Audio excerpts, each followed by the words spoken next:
kayak ngasih tahu ke kita, hambaku, kamu jangan patah semangat. Aku nggak pernah ninggalin kamu.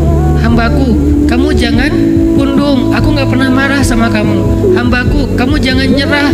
Aku nggak pernah ninggalin kamu. Hambaku, jangan putus asa. Aku nggak pernah marah sama kamu. Jadi kalimat ma wadda'aka rabbuka wa ma qala ini, kalau kita tafsirkan ke ayat-ayat yang lain itu banyak banget. Orang nggak bakalan kecewa kalau bersandar kepada Allah. Itu nggak bakalan. Karena siapapun yang berserah diri kepada Allah, maka dia telah berpegang kepada tali yang paling kokoh. Wa man yuslim wajhahu ila Allah, wa man yuslim wajhahu ila Allah wa huwa muhsin faqad istamsaka bil urwatil wuthqa wa ila Allahi aqibatul umur.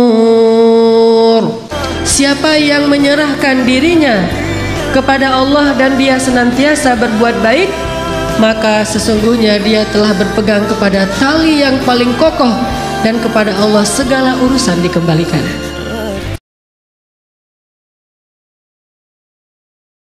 Kalau kita pengen tetap woles pas menghadapi kesulitan, pegang janji Allah.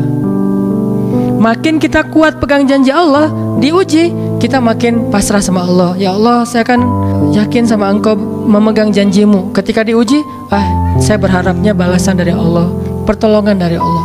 Ketika kita pegang janji Allah, ada sesuatu yang kita tunggu di dalam kesulitan hidup kita, sehingga buat kita selalu punya harapan. Tapi kalau kita nggak pegang janji Allah, kita nggak nunggu apa-apa kecuali mengeluhkan keadaan kita, dan itu bikin kita lemah. Kadang-kadang kalau nggak dikasih masalah sama sekali, kita suka jauh dari Allah.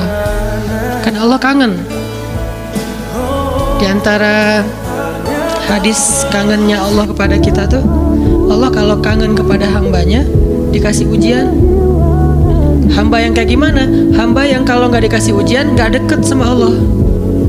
Sehingga kalau Allah kangen sama kita, yang nggak deket sama Allah nih, suka lupa sama Allah, Allah kasih kita ujian. Tapi ujian yang dikasih juga ujian yang insya Allah masih ketahan sama kita.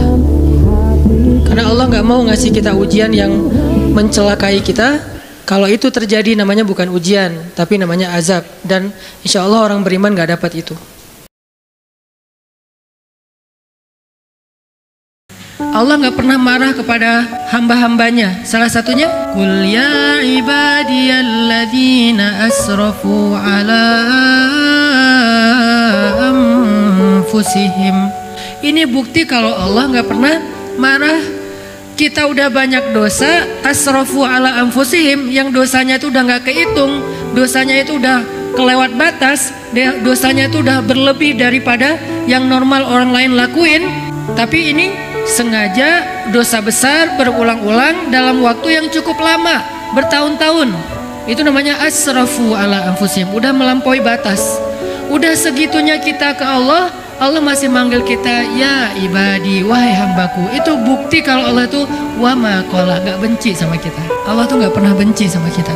Kalau Allah benci sama kita, maka ketika kita bikin dosa sekali, itu jadi kayak ada alasan banget buat Allah langsung mencelakai kita tuh kan.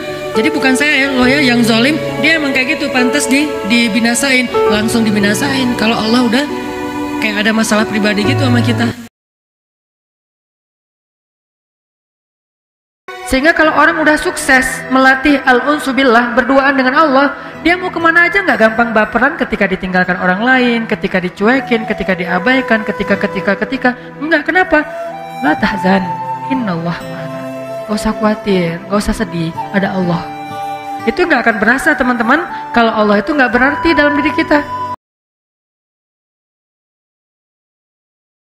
Siapa yang mencontohkan suatu contoh yang baik, maka dia dapat pahala dari orang yang mencontohinya tanpa mengurangi pahala mereka. Sebaliknya juga, dulu mungkin kita ngelakuin suatu keburukan ditiru oleh orang lain, berarti kita juga mendapatkan dosa dari orang yang meniru tanpa mengurangi dosa mereka. Nauzubillahi min dzalik.